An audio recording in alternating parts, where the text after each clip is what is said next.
ಎಲ್ಲರಿಗೂ ನಮಸ್ಕಾರ. ರಾಯರ ಕಿಚನ್ಗೆ ಸ್ವಾಗತ. ಇವತ್ತು ನಾವು ಸಾಂಪ್ರದಾಯಿಕ ಶೈಲಿಯಲ್ಲಿ ಸಿಹಿ ಗುಂಬಳಕಾಯಿಯನ್ನು ಬಳಸ್ಕೊಂಡು ಗಾರಿಗೆಯನ್ನು ಹೇಗೆ ಮಾಡೋದು ಅಂತ ನೋಡ್ಕೊಂಡು ಬರೋಣ. ಈ ಗಾರಿಗೆಯನ್ನು ಮಾಡೋದಕ್ಕೆ ಏನೆಲ್ಲ ಸಾಮಗ್ರಿಗಳು ಬೇಕು ನೋಡ್ಕೊಂಡು ಬರೋಣ. ಇಲ್ಲಿ ನಾನು ಮೊದಲನೇದಾಗಿ ಸಿಹಿ ಗುಂಬಳಕಾಯಿಯನ್ನು ತಗೊಂಡಿದ್ದೀನಿ. ಇದರ ಸಿಪ್ಪೆಯನ್ನು ತಕ್ಕೊಂಡು ಇದನ್ನು ತುರಿದಿಟ್ಕೋಬೇಕಾಗತ್ತೆ. ಇಲ್ಲಿ ನೋಡಿ, ನಾನು 1 ಬಟ್ಲಾಗುವಷ್ಟು ಸಿಹಿ ಗುಂಬಳಕಾಯನ್ನು ತುರಿದಿಟ್ಕೊಂಡಿದ್ದೀನಿ. ನಂತರ 2 ಸ್ಪೂನ್ ಆಗುವಷ್ಟು ಅಕ್ಕಿ ಹಿಟ್ಟನ್ನು ತಗೊಂಡಿದ್ದೀನಿ. ಹಾಗೆಯೇ 1 ಬಟ್ಲು ಗೋಧಿ ಹಿಟ್ಟನ್ನು ತಗೊಂಡಿದ್ದೀನಿ. ನಂತರ 3/4 ಬಟ್ಲು ಬೆಲ್ಲವನ್ನು ತಗೊಂಡಿದ್ದೀನಿ. 1 ಟೀ ಸ್ಪೂನ್ ಶುಂಠಿ ಪುಡಿಯನ್ನು ತಗೊಂಡಿದ್ದೀನಿ. ಈಗ ಹೇಗೆ ಮಾಡೋದು ನೋಡ್ಕೊಂಬರೋಣ. ಇಲ್ಲಿ ಒಂದು ಪಾತ್ರೆಯನ್ನು ತಗೊಂಡಿದ್ದೀನಿ. ಇದಕ್ಕೆ ತುರಿದಿಟ್ಕೊಂಡಂತಹ ಸಿಹಿ ಗುಂಬಳಕಾಯನ್ನು ಹಾಕ್ಕೊಂಡಿದ್ದೀನಿ.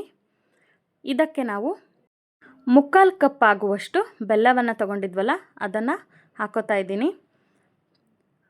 ಈಗ ಇದಕ್ಕೆ 1 ಬಟ್ಟಲು ಗೋಧಿ ಹಿಟ್ಟನ್ನು ಸೇರಿಸ್ಕೊಳ್ಳೋಣ. ಈ ಅಳತೆಯಲ್ಲಿ ಮಾಡಿ ಚೆನ್ನಾಗಿ ಬರುತ್ತೆ. ನಂತರ 2 ಟೀ ಸ್ಪೂನ್ ಆಗುವಷ್ಟು ಅಕ್ಕಿ ಹಿಟ್ಟನ್ನು ಹಾಕ್ಕೊಂಡಿದ್ದೀನಿ ಗರಿ ಗರಿ ಆಗಲಿಕ್ಕೆ. ಹಾಗೆ 1 ಟೀ ಸ್ಪೂನಷ್ಟು ಶುಂಠಿ ಪುಡಿಯನ್ನು ಹಾಕ್ಕೊಂಡಿದ್ದೀನಿ. ಈಗ ಇದಕ್ಕೆ ನೀರು ಹಾಕೋದು ಬೇಡ, ಹಾಗೇ ಚೆನ್ನಾಗಿ ಮಿಕ್ಸ್ ಮಾಡ್ತಾ ಹೋಗಿ. ಕುಂಬಳಕಾಯಿ ನೀರು ಬಿಟ್ಕೊಳ್ಳೋದ್ರಿಂದ ಇದಕ್ಕೆ ನೀರು ಹಾಕೋ ಅವಶ್ಯಕತೆ ಇಲ್ಲ. ನೀರು ಹಾಕೋದು ಬೇಡ. ಈ ಅಳತೆಯಲ್ಲಿ ನೀಟಾಗಿ ಮಾಡಿಕೊಂಡ್ರೆ ನೋಡಿ, ಅದೇ ನೀರು ಬಿಟ್ಕೊಂಡು ಚೆನ್ನಾಗಿ ಮಿಕ್ಸ್ ಆಗುತ್ತೆ. ಹೀಗೆ ನೀಟಾಗಿ ಎಲ್ಲ ಬೆರೆಯುವಂತೆ ಮಿಕ್ಸ್ ಮಾಡ್ಕೊಳ್ಳಿ.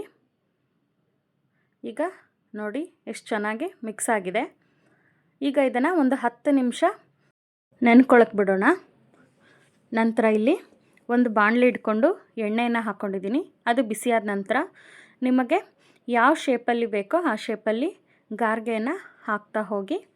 ನಾನಿಲ್ಲಿ ಕೈಯಲ್ಲಿ ತಟ್ಕೊಂಡು ಮಧ್ಯ ಹೋಲ್ ಮಾಡಿ ಬಿಡ್ತಾಯಿದ್ದೀನಿ ಉದ್ದಿನ ವಡೆ ಶೇಪಲ್ಲಿ. ನೀವು ಬೇಕಾದರೆ ರೌಂಡಾಗಿ ಕೂಡ ಹಾಕೋಬೋದು.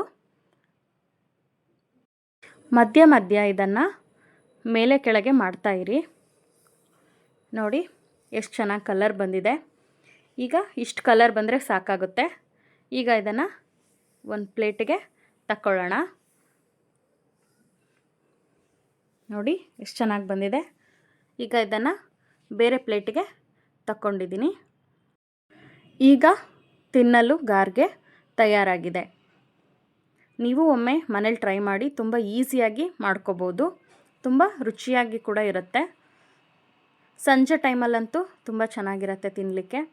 ನೀವು ಒಮ್ಮೆ ಮನೆಯಲ್ಲಿ ಈ ರೆಸಿಪಿನ ಟ್ರೈ ಮಾಡಿ. ತುಂಬ ಜನ ನನ್ನ ವಿಡಿಯೋವನ್ನು ನೋಡ್ತಾ ಇದ್ದೀರಾ, ಆದರೆ ಸಬ್ಸ್ಕ್ರೈಬ್ ಮಾಡ್ಕೊಳ್ಳದೆ ನೋಡ್ತಾ ಇದ್ದೀರಾ.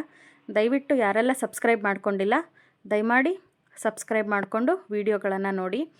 ಯಾಕಂದರೆ ಮುಂದೆ ನಾನು ಹಾಕೋ ವಿಡಿಯೋಗಳು ನಿಮಗೆ ನೋಟಿಫಿಕೇಷನ್ ಮೂಲಕ ಬರುತ್ತೆ. Thank you.